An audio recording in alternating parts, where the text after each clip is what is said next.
I'm Anna. And I'm Ben. We are AutoSave. Welcome to our channel. Today we are watching Arcane. Season 1, Episode 8. Last episode, Echo. This episode, I hope Echo isn't dead. You know, last episode was insane. It was one of the best fight sequences that I've ever seen. It was so creative, so well done. It was a joy to edit and just sit there and be able to watch it by frame.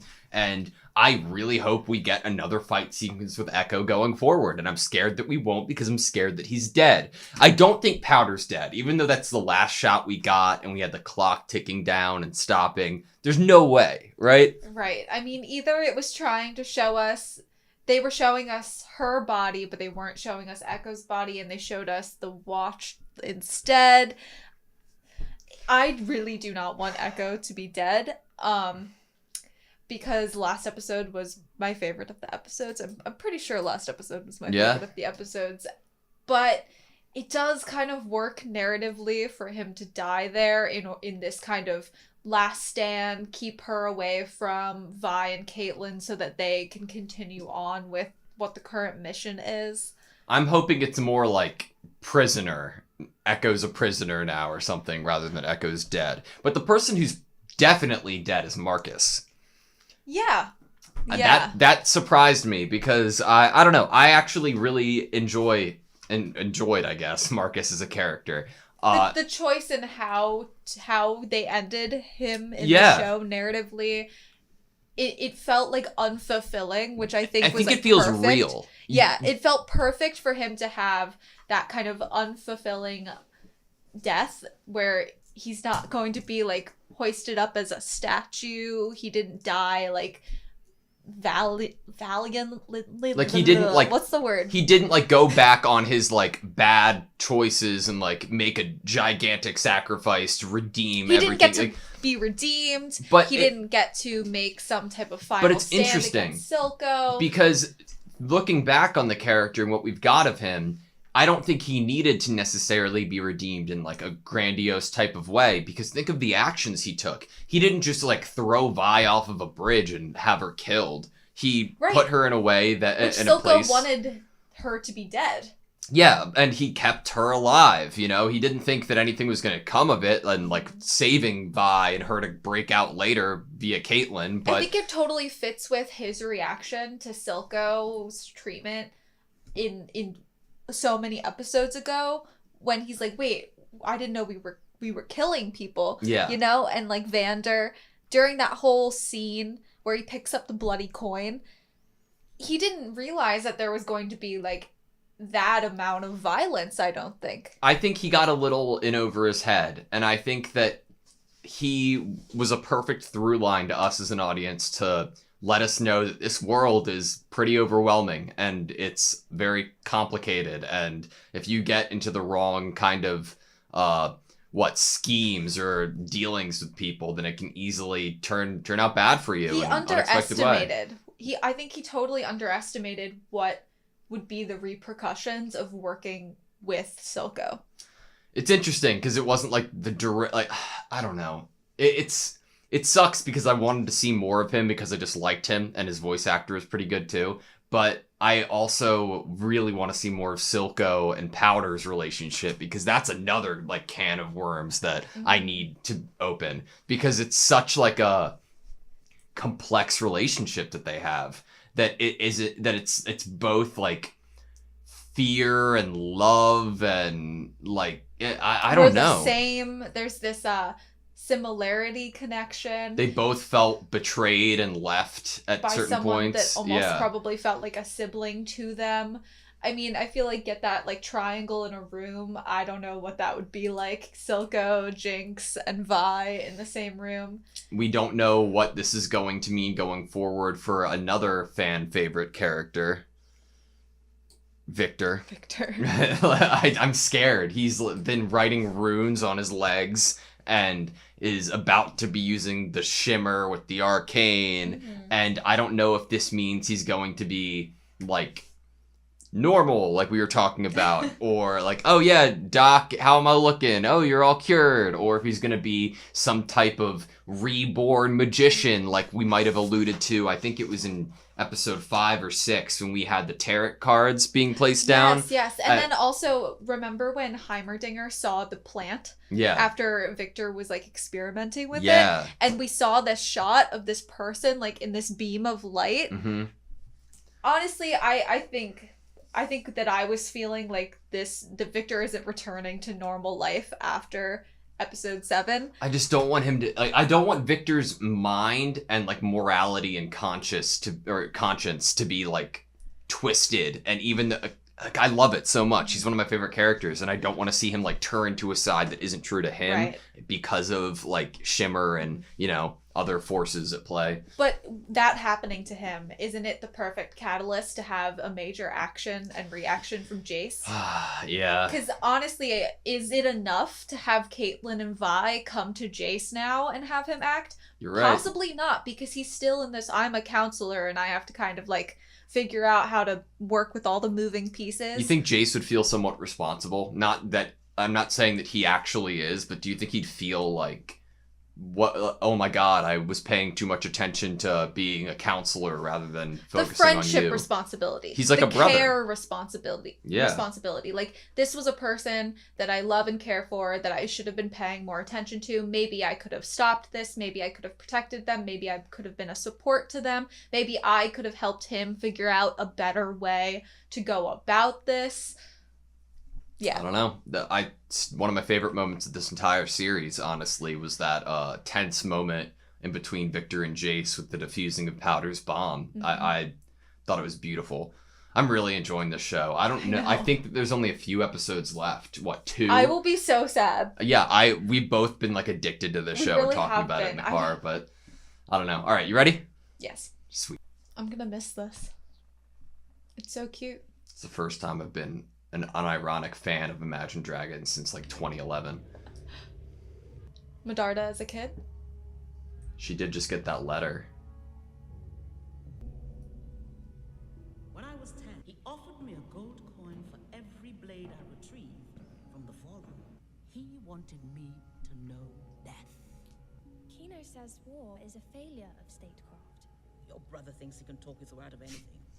She should have a kind, fat face. Clever to charm her subjects, but valuable. Damn. Perhaps she could be my daughter. I will give you the world, child. So what changed? If you prove you can take it. What should we do with her? Strip her of her possessions and send her to the far colonies.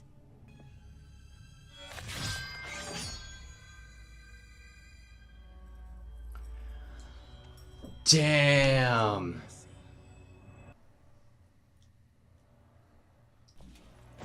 Will you be okay? I'll be right back. Okay. Jinx.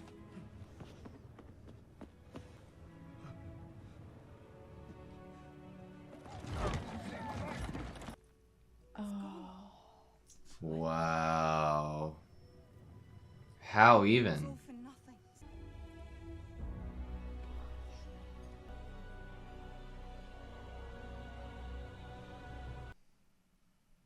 Well, we don't know that he's dead or anything. We didn't see him. Right, but that whole epic fight, and then what really is the aftermath of it? Like, Marcus is dead? God, just show me it again, please. I'm just gonna keep doing it. I've got orders to escort you back into the city. Is this Caitlyn's room? Another counselor friend of yours? Caitlyn! We were so worried. This is Vi. She's from the Undercity. So I see. You have to speak to the council. Speak to the council? She was doing what she thought was right. I like this guy. I'll And tell his you suspenders. You're a councillor's daughter. You know what else reflects on the council? It's citizens living on the streets, being poisoned, in a government that doesn't give a shit. I'm sure our daughter could use some rest after her adventures. I'll schedule an audience. I'd suggest you prepare accordingly.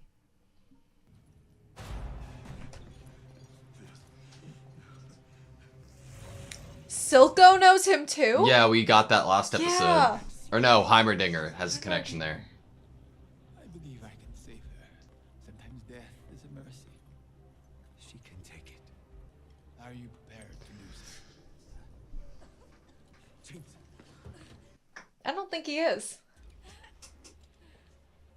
She won't die, Doctor.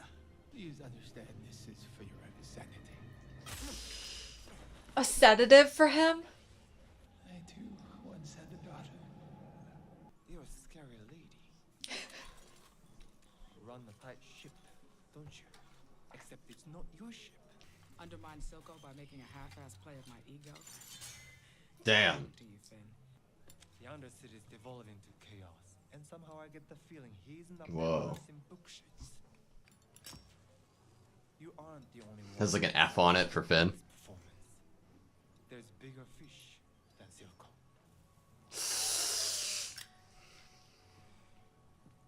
She took that And I light. love that it came out like an... So good. Medarda's family. I guess the letter was saying they were paying a visit. You didn't have to come out to meet me. What are you doing here, Mother? Can I not visit? Oh gosh. I've heard stories of Piltover's hospitality. I sent you here to oversee our family's interests and grow yourself, which you have. Perhaps your sentimentality will be more at home with those soft-spined... Oh. You have your father's memory. Are we gonna get to see Kino, her brother? Your brother's gone. That's the reason for Mother's visit. I was distracted. That's a mistake I can't take back. Damn. Talus has turned his eye to Hextech weaponry. War is coming. You've let the problems of your Undercity fester too long. Weapons can't be unmade, and they are always used. Damn. Miss Medarda. Yes? Yes? It's for me, dear. I'm off to sample the local cuisine.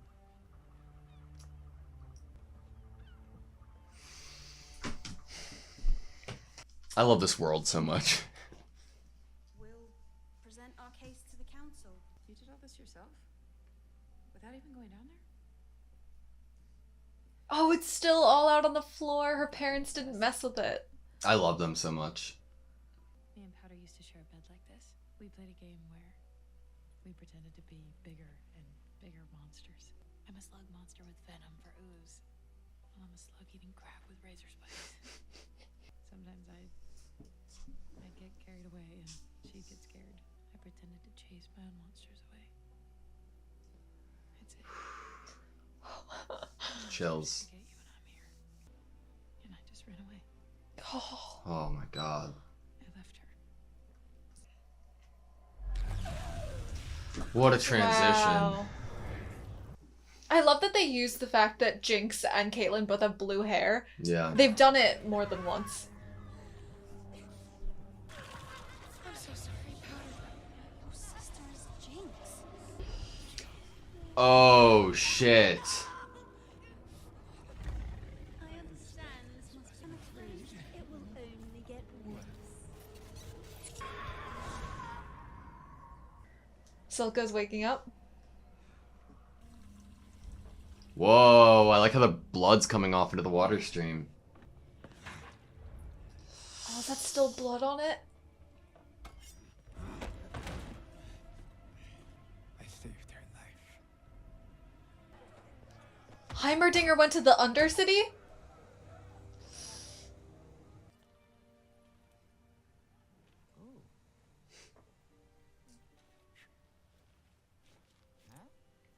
What? That was awesome! Whoa! Look at the faces graffitied on the wall. Echo! Is he gonna please find be Echo? alive, Echo! Yes!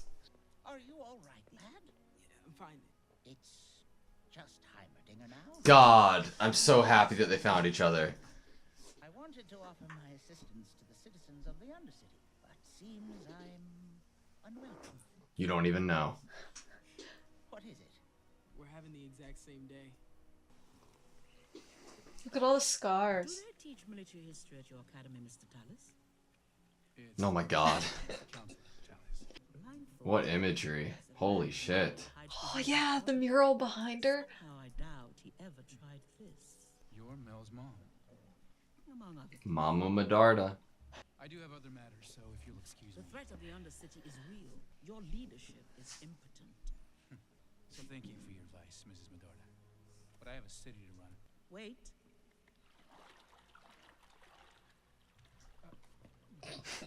You have the passion of youth.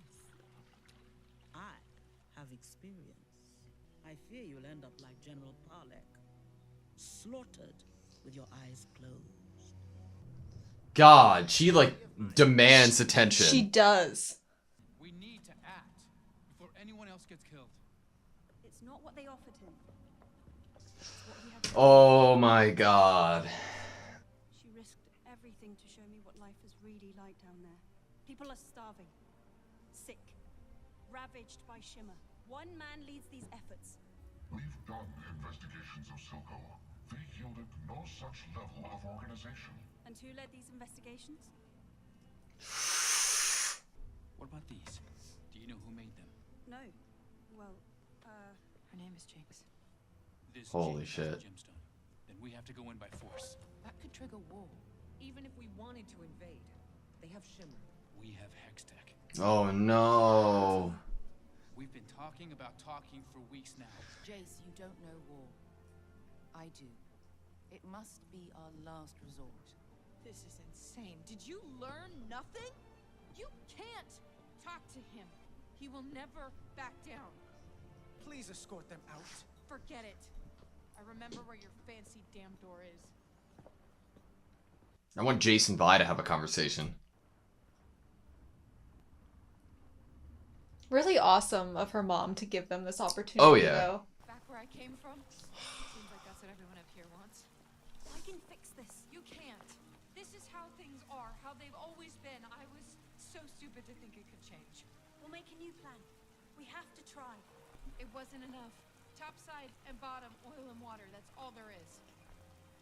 What about us? Oil and water. Wasn't meant to be. Do yourself a favor, Cupcake. Go back to that big, shiny house of yours and just forget me. Okay?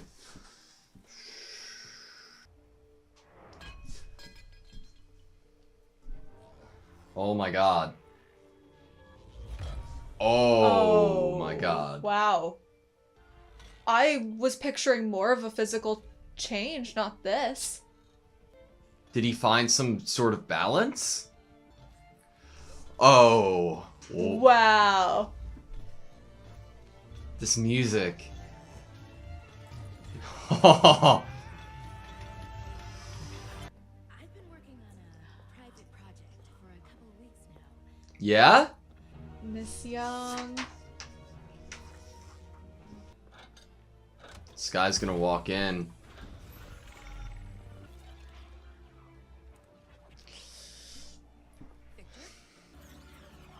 His whole body now? Victor, everything you do inspires me. Is she gonna walk in at the same time after what?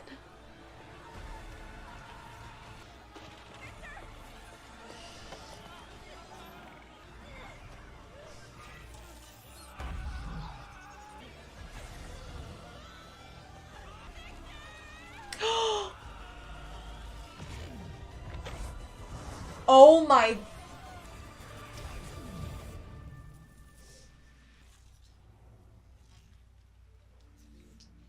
Her glasses. Did it come at like the sacrifice of her life? Oh, her clothes.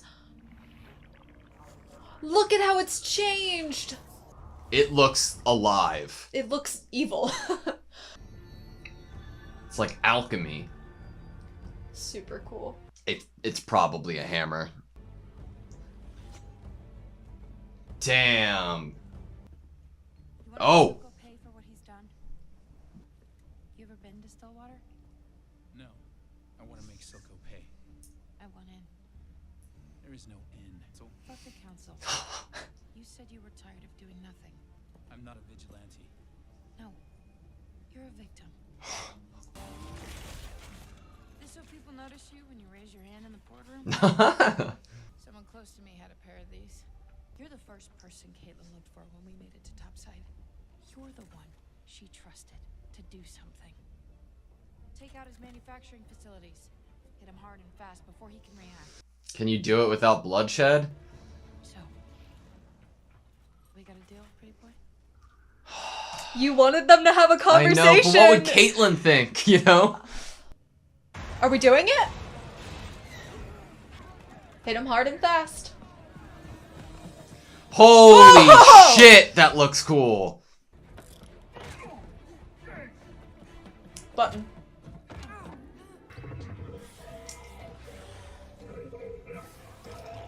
They're like helmets. What Oh the my fuck? God.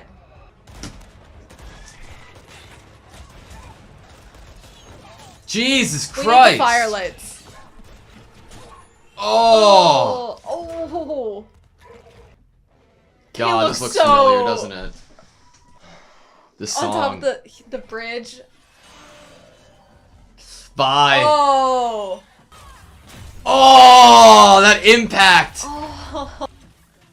God, how could you not fall in love with Vi? Oh my god! Whoo! That impact! Oh shit! He's doing pretty good for never having fought before. Oh!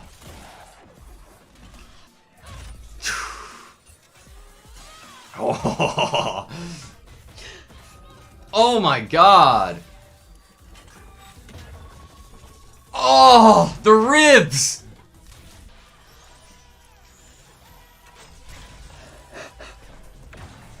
Stop.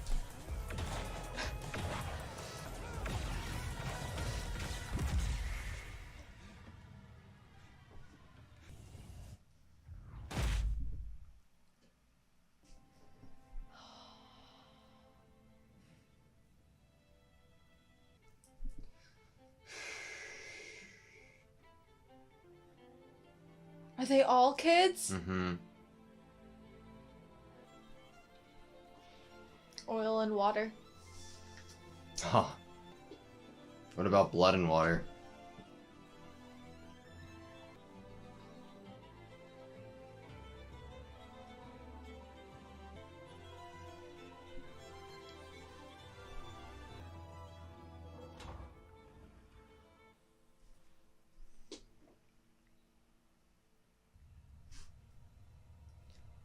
Oh, fuck. No. No. As soon as Vi leaves her alone. Oh my god! That was like a jump scare. Okay, that was Arcane, episode 8. This show just keeps getting better. The show is mesmerizing. It is stunning. I don't know what to say, man. That was there's so many layers to the world that when we get a character like Jace interacting with the Undercity and, you know, this facility where they're producing Shimmer, it's like Jace is being given a new perspective on things that we as a viewer have known a little bit about before, but not to that degree. So it just creates this crazy like through line of like new information for the both of us, but then we can see what decision and feelings Jace has by what he's wearing on his face, you know? I feel like that whole scene and what happened there embodies what Caitlin said at the very end of their kind of presentation to the council, where Jace was kind of on board with war and everyone else was kind of, you know, against it. But Caitlin was like, there are good people down there. You know, you can't just go down there like that in that aggressive manner. There are good, innocent people down there. And obviously not having Caitlyn involved in the going down and the acting of violence and aggression is perfectly placed narratively for her to be the one to be like, Jace, it's not just like they're evil, they need to be stopped, you need to kind of bring down the hammer. Yeah. So, like, here's the situation, right? Like, the Undercity don't have a lot of help from Piltover, right? Mm-hmm. And that's created a sense of division where obviously we as viewers are like, fuck, the production of Shimmer, how it can be an addiction. We can see that slippery slope. And kids have been brought in to help manufacture and work on this kind of thing, right? And it's not a good substance or community or whatever, but it is their community and their life. Mm-hmm. So imagine the feeling that you already don't have help from the top side, and you're just a kid trying to make a do, maybe making minimum wage or whatever. Like, you're making some like attempt at life, whether it's horrifying or not. Imagine having the upper echelon come in then and say, no, fuck you, you can't do that. I'm not going to give you a replacement or a through line to help you and do something better, but I'm just going to take that away. Right. What are you going to do in response to that other than feel defensive and protecting like anything that you have? Yeah, like I think that's like a really great like topic to bring up is, what is Silco actually like as a ruler? Or crime lord, or whatever the word they used. I had an impression that these kids that were working there were possibly getting paid at least some minimal amount of money. Rather than just being enslaved. And I feel like it would fit Silco to have that be the case. I think it would fit his character and things we've seen for him to at least pay a little tiny bit and not enslave people. So yeah, there's that element of these kids were probably just working here to be able to bring money home to their families. Or even like, even if it was like all they got paid in was Shimmer, and all that Shimmer did was help like further an addiction, or like regardless None of them looked addicted. But regardless of what it is, it doesn't matter to a certain point, because they have built this community themselves because they've been forced to with your lack of help on top side. And for top side then to come and take that away too, it's like what the fuck are you supposed to do? On like another like kind of adding a layer, these kids could also be, and it would fit with like a parallel to Vi and Jinx, they could be orphans in some way, and or their parents are addicted to Shimmer. Yeah. And so it's like this gross way of like, Silco has this drug created that has probably taken these parents away from these children, and is now, the children are now working in order to make money in that factory, creating that Shimmer, and it's like this like gross cycle. I could see that being the case too. But still, it's such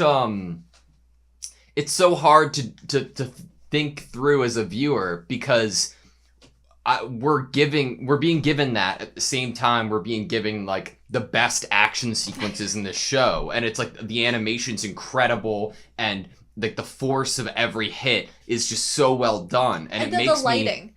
Things like the flashing in the eyes, as like it makes me as a viewer want to just like cheer it on, and like, I love that shit, give me more, but at the same time, at what cost for like the world that our characters are living in? It was so, that fight scene was so just monumentally epic. Yeah. Like, my face hurt, and then obviously it stopped hurting as soon as the fight ended, with Jace realizing he had just shot a child off of falling to their death, basically. Mm-hmm. And that was like, it was like they had me in this moment of being like, wow, this is so awesome. Yeah, Jace and Vi, like this, so powerful, this team up, this is awesome. And then I feel like the viewer was sent through that same journey that Jace went through in that moment of being like, yeah, boom, pow, I'm beating all these guys, I'm a great counselor, I'm doing what I need to do. And then his shock to realizing he just shot a kid. I did not expect me to feel the way that I do about Medarda right now, Mel, or the younger Medarda. I like her a lot. I think her mother, and then a little bit of her like backstory being shown, has added such an interesting dimension to her character that makes me look at everything that we've seen before in a different light. I feel like I have a better understanding of context of things that she said and actions she's done in the past. Yeah. I was definitely suspicious of her, I would say, over the last couple episodes in terms of like what her true, like what was she willing to do in order for progress or in order to live up to her family name. But now that we're getting this look into her like life, I realize that she's maybe not as like conniving as I was possibly suspicious of her being. I think I didn't give her intelligence enough credit. And what I mean by intelligence isn't just like one-dimensional thinking, but I think political intelligence and knowing through experience how you have to play certain figures to get a positive outcome. Because sometimes I tend to associate manipulation and playing the game with like a negative correlation, but in reality, it's just you have to play that game in order to win some of the important battles. I underestimated her compassion. Yeah. Her empathy. Me too. I agree. I think that's what I was lacking in my understanding of her character. Yep. Is that I saw her more as like wanting to try. She was someone banished from her family. She did not live up to her family name. She wants to be in the city of progress. She wants to continue to push Jace toward progress in even convincing him to take bribes or give bribes. And I saw the kind of political Medarda, and then I saw her start to have this relationship with Jace, and I second guessed it a little bit. Like I was like, is this a true emotional feeling, or is this another level of trying to control the man of progress? I don't know if it was just this episode, but there were so many moments that I felt like I was being played as a viewer, and the like production contrasted the vibe of storytelling so often when it was like you'd give me this emotional amazing scene of Victor running, and I just want to like be immersed and cheer it on because I love Victor. But then in the same sequence, just a little further on, you get the devastation and horror of Miss Young being like I just destroyed. And in a similar sense, you got the same thing with Vi and Jace when we had this incredible animation sequence that we talked about, which ended in the realization of the consequences. There are consequences. It's like last episode, Heimerdinger warned of consequences. Mm-hmm. And this episode, everyone's seeing consequences for their actions. And oh my gosh, I mean, the running scene with Victor, it's like it's a movie trope to have a character start in like a walk. It's kind of like a slow clap that builds. It's like similar to that and the wave of feeling that you get when you witness it. And there's something really exhilarating about a character starting to run as fast as they can. It's emotional. Yeah. I mean, and obviously they have an added layer here with Victor suddenly dropping being able the to cane. run. Yeah. And not being a character that already could run beforehand. So definitely loved that. So what did you think was the reason he kept going after the leg? The leg. Was it like the idea, the thought of how much he could recover or enhance himself? Or was it like only a short-term thing with the leg and he needed to keep pushing it? Like a corrupted kind of thought? I don't know. I think that my kind of current feeling about it is that he saw that it worked with his leg and decided to try to make it work for the longevity of his life, his body, because his body is what was failing him.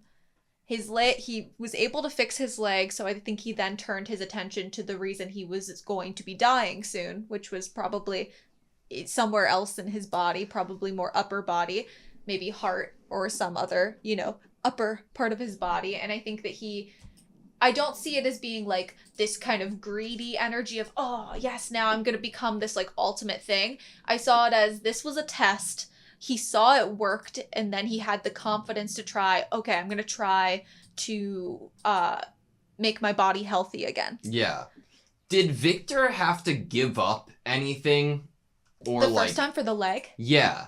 Like, and so it seems like how it ended with Miss Young was that the arcane somehow went through her, which then added a different dimension to the arcane, like, gemstone itself. Like, Which in it the looked runes, almost like it was covered in oil. as well as Victor himself. It seemed like it was almost like a give and take. And if that's the case, I was thinking, okay, what did Victor give the first time?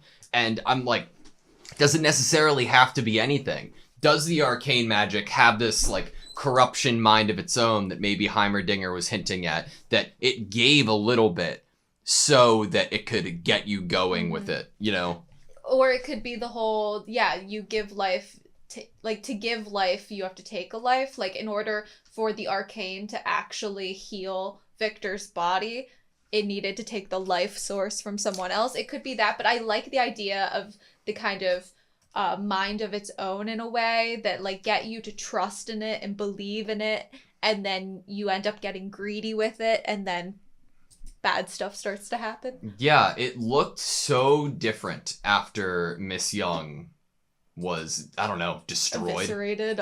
Eviscerated. Turned into ash. It looks way more organic than we have ever seen it, you know? Mm-hmm. And I don't know what that means for it as its own power or what it could turn into. I think you said it looked alive, and I would agree with you. It looks more like it's breathing instead of it was technology. It looked like a technology before, and now it looks like a beating heart. Yeah, it's in terrifying. terms of its movement. Yeah. So the guy who we have the connection with for Victor and Heimerdinger, and now Silco. We also learned that he had a daughter previously. Are we sure it's not the mutation? Rio? Are we sure it's not Rio that he considers a daughter? We're not sure. But that was my first impression. I don't know. He's a character that is extremely interesting on his own that I feel like we don't know enough about, and his backstory and how he got here. Right. The whole idea of him sedating Silco to put him out of the misery of watching the pain Jinx is going to go through is so, just adds a massive amount of support and evidence to the complex relationship that Silco and Jinx have, you know? Like, this guy really does, like, identify that there is love and like, your fatherly love. Like, you don't want to see your daughter, you're gonna suffer if you watch your daughter go through this. So, you know, wow. And then how Silco acts when he wakes up and realizes, like, Jinx isn't in front of me. What did you do to her? Yep. And then we get that same kind of energy, how he reacts to, he's looking all over the bridge. He's looking for her. He finds her. He's like, Jinx! And he runs to her. Like, yes, he, like, glances at Marcus and realizes Marcus is dead. But it's all about Jinx. And that's kind of what Savika was kind of getting told by one of the other crime lords. Finn. Yeah, he had a little F on his lighter for his name. It's all Silco and Jinx. You know where a character's decision lies if they take the light, you know, for their cigarette or whatever. Yeah. You know that they're like, okay, like, I'm willing to talk. I don't think he hid it until he involved Jinx's name next to Silco's in terms of running the show, basically. Like, it was them. Well, they were the team against all. It seemed more like calling out Silco's weakness and how this relationship is, like, you know, affecting his decision making and his, you know, where his priorities lie. Which I think that we can probably agree with. That would be the case for whatever grand goals of the nation of Zon that he has. Dude, we had so many good lines this episode. We had a line that said, I think it was from Mel, that was like, weapons can't be unmade. I wrote that down. Yeah, weapons can't be unmade. Do you remember who it was from? It was her mom. Her mom. Okay. I think. Yeah. It was such a good line because in a way, Heimerdinger has had the same kind of thought that we've heard previously, but it's just, it's interesting because we get Vi and Jace and their fight scene this episode too. And they've already now, by the end of this episode, taken a step that you can't erase. They've already done something without the support of the rest of the council. Which is pretty wild that within now getting Heimerdinger ousted from the council and now taking the spot basically in charge, that he goes against the council so soon within becoming a part of it. Yeah. And I feel like we got these glances from Badarda, which I feel like showed that she realized that something was different about him. And Caitlin even was like, something was different about him when she was talking to him too. And I think that was really cool to see both those characters just in a scene where he's in front of a lot of people and he's only said like 5 lines really, that both those characters were able to recognize because they know him so well, that there was something very off with how he was speaking, and these were not thoughts that were like original to his head and his way of thinking. What do you think of Mama Medarda in general, though? She had such like a commanding presence. It almost like Okay, here's a weird comparison. She made me feel in writing and appearance similar to how Grayson made me feel of just voice. Oh, interesting. Okay. Like Grayson's voice actress was so like demanding and like everything else is washed out of the room that when Medarda was just laying in the tub with the imagery of the spears facing Jace and then standing up, I was like, okay, I'll shut up. There was this like this confidence that she had that was intense, and I wish I had maybe even like a quarter of that confidence. So what do you think it was that sent Mel away and exiled her? Do you think that it was a decision, it was the lack of a decision we saw at the beginning of the episode, or do you think it was something else that we haven't seen? I wonder if it was a repetition of a similar decision. Inaction. That's a good way to put it. I can't believe I was like, oh my god, are we gonna get to see Mel's brother? And it was like, your brother's literally dead. The next line after you said that. And I was like, oh, so that's why Mom is visiting. Part of it. Part of the reason. Yeah. There's this like great interaction or conversation between Caitlin and Vi when Vi was telling her on the bed the stories the bed. I wanted to like talk about some of the dialogue in that scene. Exactly. It was so good. And it was them laying on the bed and she was describing how Jinx and her would play and think of these games between where Vi would think of herself as a monster and then she'd be so believable that Powder would start getting scared, and then the great line of Vi being like, and then I'd chase my own monsters away. And I was like, oh my god. It's like a big sister, the person, it really fits with all the things we talked about when we first started the show about the position that Vi was in as being the one that all of the other kids were looking up to, the one that had to hold it together, the one that had to be responsible and strong.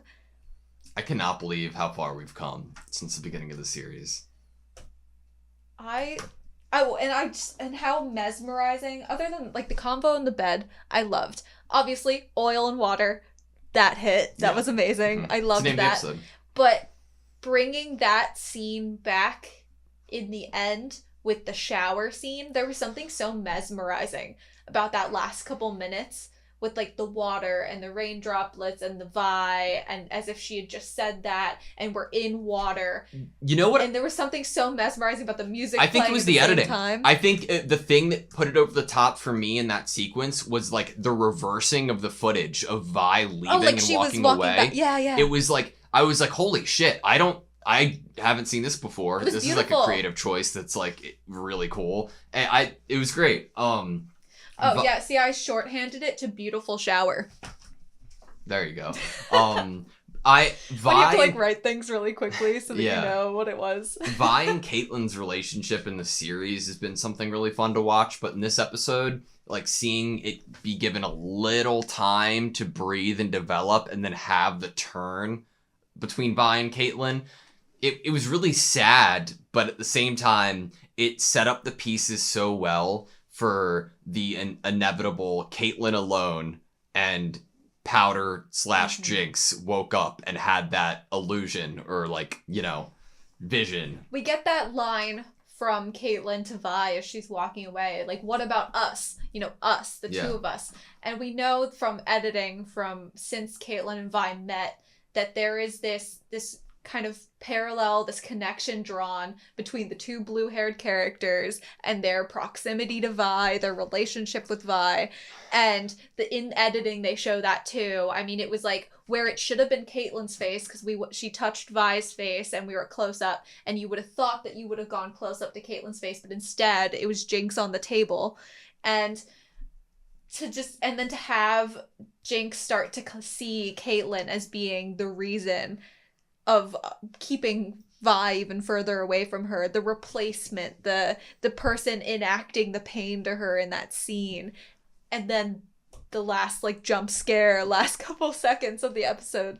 If next episode opens or includes a sequence of Jinx being like, oh, this is the second blue-haired girl that my sister's left now. And because in a way that Vi did leave Caitlyn a bit. Mm-hmm. Right, I think it's just it's scary, I guess, to think what might happen to Caitlyn. So we get Jace in this epic fight of Vi and Jace. We get Jace realizing the consequences of what he's done, but Vi won't realize the consequences of what she's done until she finds out about what happened while they were down there.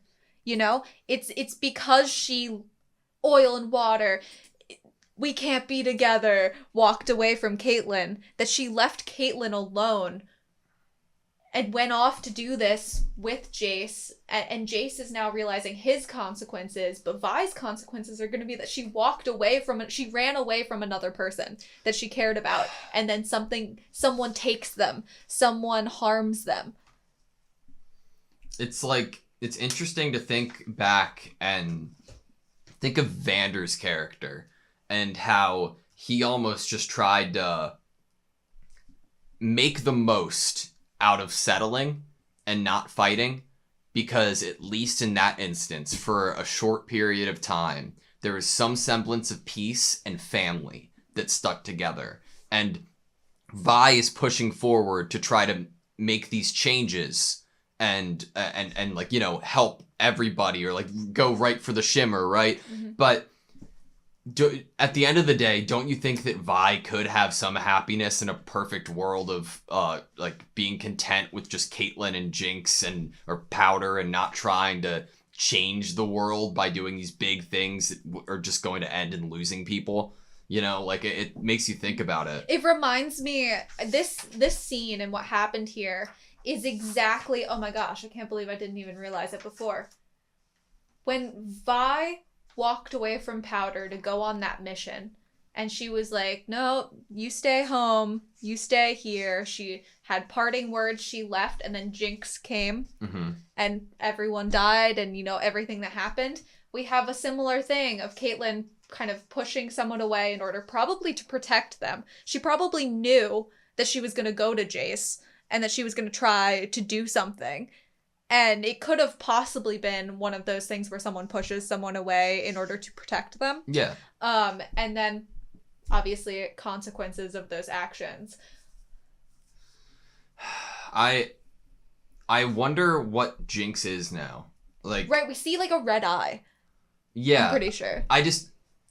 Her mental, trying to get a grasp on her character is so difficult, because you have 3 characters now, hypothetically, right? That you're trying to dissect and then understand how one got to another. One that we don't know yet, Jinx, and what we've learned about her the past few episodes, and then what was Powder, right? Mm-hmm. And she was pretty far gone already as Jinx, but she had some thought, some monologue, some connection still, tying her to Vi in reality. And I'm really scared that's going to be permanently gone now. Mm.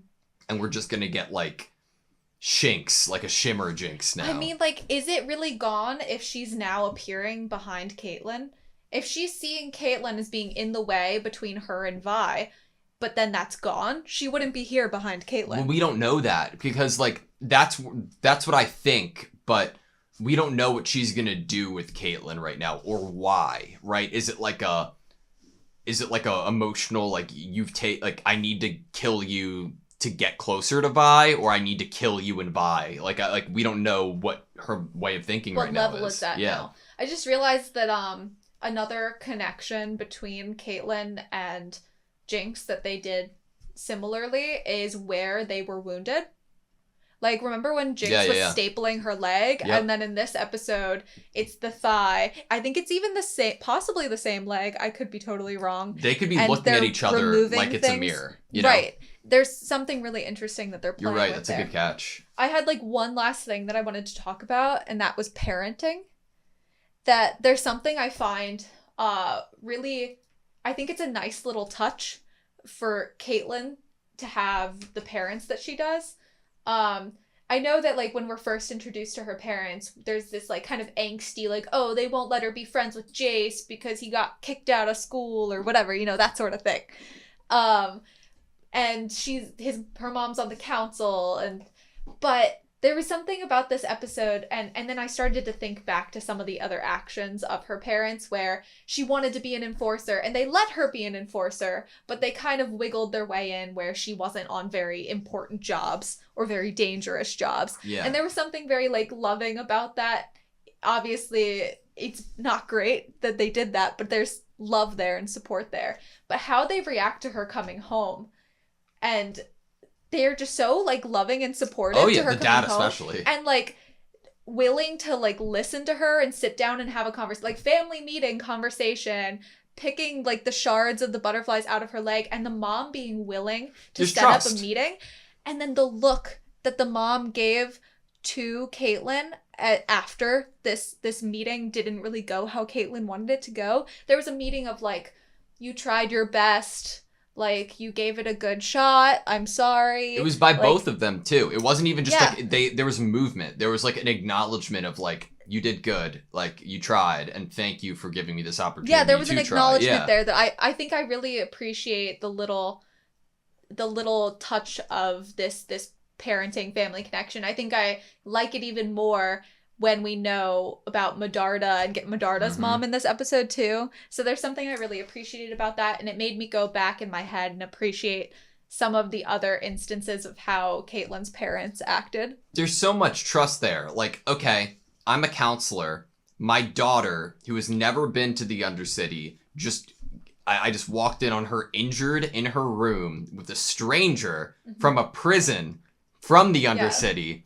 And I'm okay with leaving her in this room by herself while I go talk to my daughter because I trust my daughter's judgment. Right. Like, and another thing that even added to that was they didn't remove or move any of the work she had done on the floor. Yeah. I am, without a doubt, her parents went into the room to look for her when she didn't come home. Like, they've been in there and they saw what was on the floor. If they were angry or, like, upset at her or untrusting of her, I could see them have gathering all the papers and putting it away or throwing it away. Yep. Breaking into her room before any of this even happens and destroying the things she was mapping out. Yeah.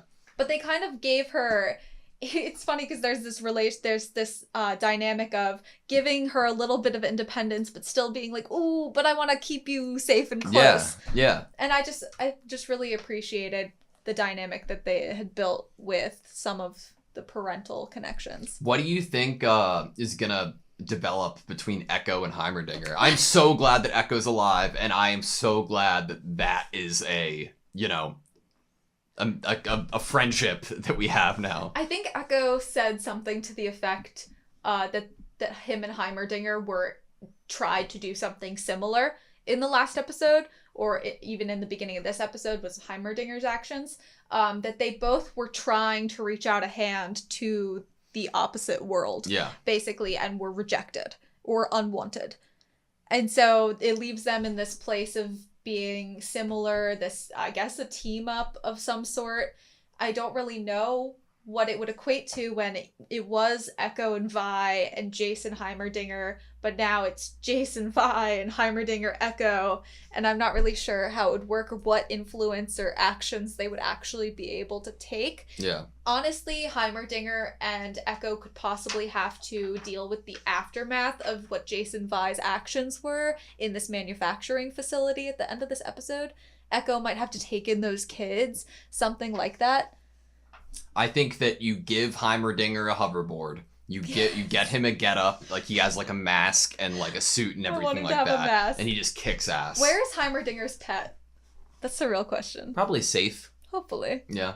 I'm surprised he didn't have give his little pet a cloak too. Hopefully not with Sky, you know.